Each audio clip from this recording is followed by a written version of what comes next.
Malcolm Lowry. La necesidad de escribir.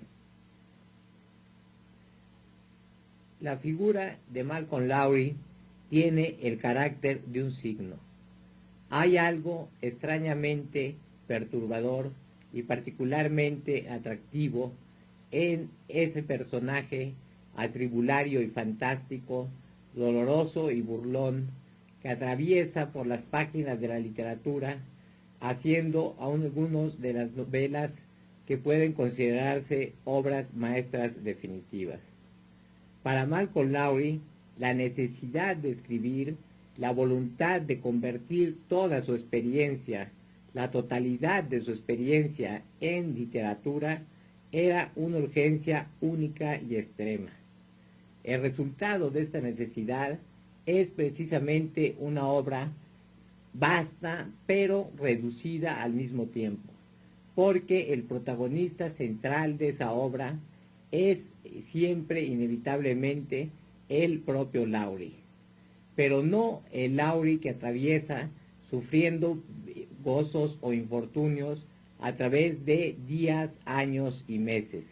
sino un Lowry que precisamente se ha convertido en ese personaje que recorre todas sus obras y las califica de una manera personal y única. Esta transformación es la que en verdad define a Malcolm Lowry como escritor. No podemos de ninguna manera atender a su biografía de una manera directa sin pensar que el mérito, la categoría de Lowry como escritor se encuentra precisamente en la capacidad para transformar la biografía, para hacer de los acontecimientos de su vida otra cosa, un material distinto que llega hasta la obra convertida tan solo en posibilidad de lenguaje mediante el cual se ilumine una determinada realidad. El origen de esta realidad puede tal vez encontrarse en la propia figura del escritor, pero no está determinado por ninguna característica particular psicológica de la persona que tenga mayor fuerza que aquella que determina precisamente que él quiera ser un escritor. La voluntad de escribir, la necesidad de escribir, es la que define en verdad al personaje Malcolm Lowry. No podemos transitar entonces por sus obras ignorando al autor que está detrás del personaje, pero tampoco podemos permitir que sea el autor el que en verdad defina al personaje. En ninguna otra obra contemporánea puede encontrarse quizá una transformación tan maravillosa y definitiva de la biografía en literatura, de la biografía en algo distinto que conteniéndola la transforma y la trasciende para dejarla en el campo fijo, definitivo, aislado y único del mito. La figura de Malcolm Lowry, entonces, es una figura perturbadora porque a través de su extrema personalidad, a través del énfasis definitivo en el carácter mismo de la figura, llega continuamente a otro punto, llega a una transformación de sí mismo a través de la literatura. Nosotros cuando leemos las cartas de Lowry, por ejemplo, no podemos dejar de conmovernos ante esa decisión terrible y perturbadora de entregarse a la obra que en cierta forma le arrebata su vida, aunque esta vida no puede considerarse precisamente más que infeliz, más que difícil, más que torturada y atormentada.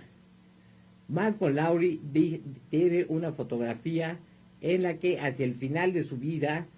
su mujer dice de ella que él la contemplaba comentando que había llegado a parecer un peregrino. El peregrinaje es tal vez el signo típico de la obra de Lowry. En ella se trata precisamente de atravesar por la vida, de recorrer el camino de la vida de una manera incierta que tal vez solo puede encontrar su sentido en el hecho mismo de convertirse en camino. Por eso las cartas nos dan un aspecto de esa figura en la que primero que nada lo encontramos incapaz de establecerse, de fijarse en un lugar definitivo. Parece ser que el destino de Laurie fuera estar emprendiendo continuamente la huida, pero una huida que no tenía ningún sentido, precisamente porque él era incapaz de huir de sí mismo, dado que lo que quería era, lo que buscaba en última instancia era transformar a su propia figura en el material de sus libros.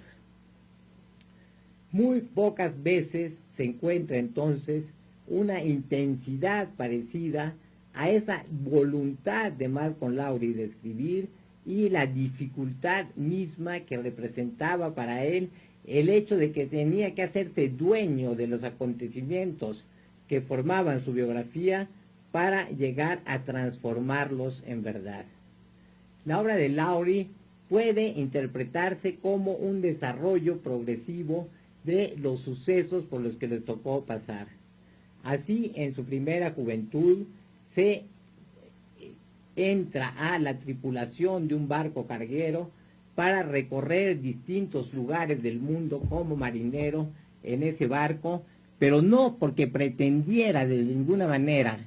ser un marinero, no porque su vocación fuera en verdad la de entregarse a la vida de mar, sino porque el mar ejercía sobre él una evidente fascinación literaria. Entrar a su aventura como marinero es ver cómo esa aventura está vivida desde la voluntad, la posibilidad de transformarla en algún momento dado en alguna novela, en una novela. Y si Lowry, por ejemplo, puede decidirse a hacer esa vida de marinero, es precisamente porque ha leído y admirado anteriormente las obras de O'Neill en que se celebra y se recoge el sentido profundo de la vida de mar, o porque en algunos de sus admirados autores noruegos encontraba una fuente de inspiración a través de la cual, viviendo una experiencia parecida, él también esperaba llegar a poder fijar esa experiencia a través de la literatura. La obra de Lowry, entonces, se inicia así bajo esa unión imposible de desbaratar entre la propia biografía y su utilización como material literario. De esta unión nacerá su primera novela, Ultramarine. No se trata de decidir si esta novela es o no ya una gran novela. Las obras posteriores de Lowry la califican y le dan un interés muy particular,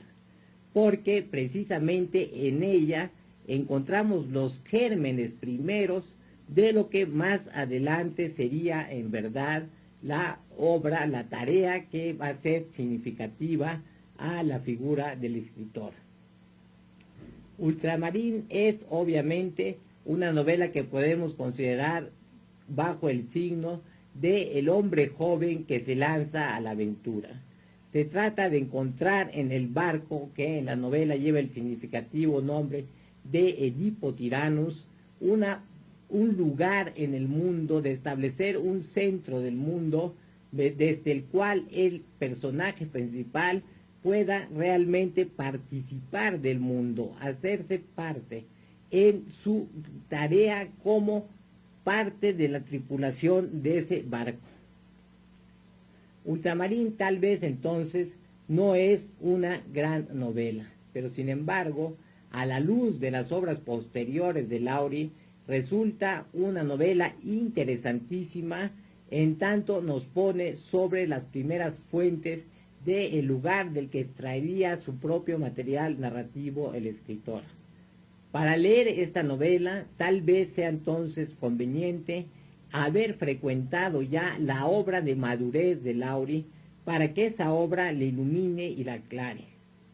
No quiere decir entonces que la novela tiene un valor independiente sino que precisamente adquiere su valor a la luz de lo que la tarea posterior de Lowry significaría. Por eso, la obra de Lowry está unificada por completo alrededor del sentido de su figura. No podemos menos que volver una y otra vez hacia esa figura para que ella nos aclare la obra, pero sintomáticamente también la obra es la que en verdad aclara el valor de la figura, y esto se ve claramente en las novelas de madurez de Malcolm Lowry.